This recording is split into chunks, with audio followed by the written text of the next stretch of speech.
కేటీఆర్ కేసీఆర్ పై మంత్రి కొండా సురేఖ ఫైర్ అయ్యారు. 10 ఏళ్లు అధికారంలో ఉండి ఏనాడు ప్రజల కోసం పనిచేయలేదని విమర్శించారు కొండా సురేఖ. ప్రజల బాధలు పట్టించుకోలేదు, ఎమ్మెల్యేల గోడు వినలేదన్నారు. తప్పులు చేశారని కేటీఆర్ కు తెలుసు, అందుకే పదే పదే జైలుకు వెళ్తానంటున్నారని కొండా సురేఖ విమర్శించారు.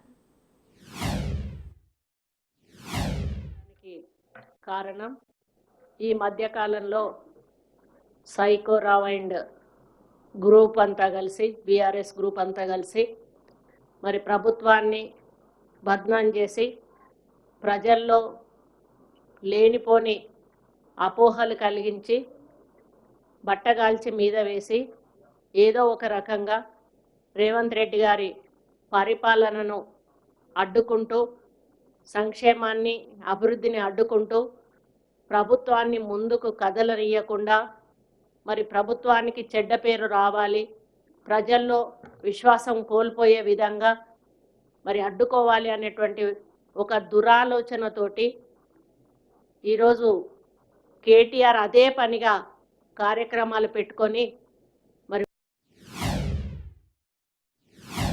అంటే చూస్తూ ఊరుకోను బిడ్డ, నేను అసలే మంచోడిని కాదు, కలెక్టర్ని ఎవరినో తీసుకొచ్చి చేసిన కలెక్టర్ని కూడా తిట్టేసి ఇష్టం ఉన్నట్టు ఊరుకోను, మళ్ళీ మేము అధికారంలోకి వస్తే ఒక్కొక్కరి పేరు గుర్తుపెట్టుకొని బట్టలు ఉరికిచ్చి కొడతా.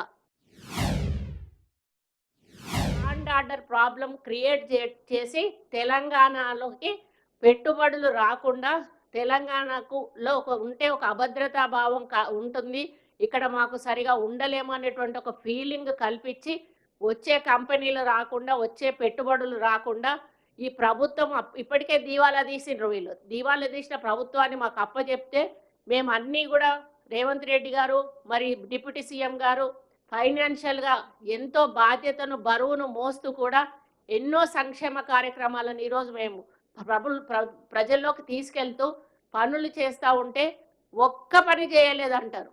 మైకులు పట్టుకొని ఇష్టం ఉన్నట్టుగా మాట్లాడేసి ఒక్క పని కూడా చేయలేదనేటువంటి మాట మాట్లాడడం.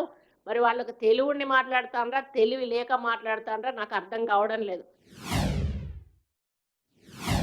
నేను జైలుకు పోతా, మూసిని అడ్డం పెట్టుకొని జైలుకు పోతా అంటాడు, గిరిజనుల కోసం జైలుకు పోతా అంటాడు, వాళ్ళ కోసం జైలుకు పోతా ఉంటాడు, వీళ్ళ కోసం జైలుకు పోతా ఉంటాడు.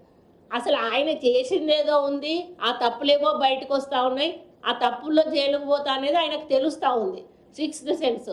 కానీ అది ఒప్పుకోక ప్రజల కోసం జైలుకు పోతా అని చెప్పేసి పెద్ద ఏదో స్వతంత్ర సమరయోధుల్లాగా మాట్లాడుతూ ఉన్నాడు.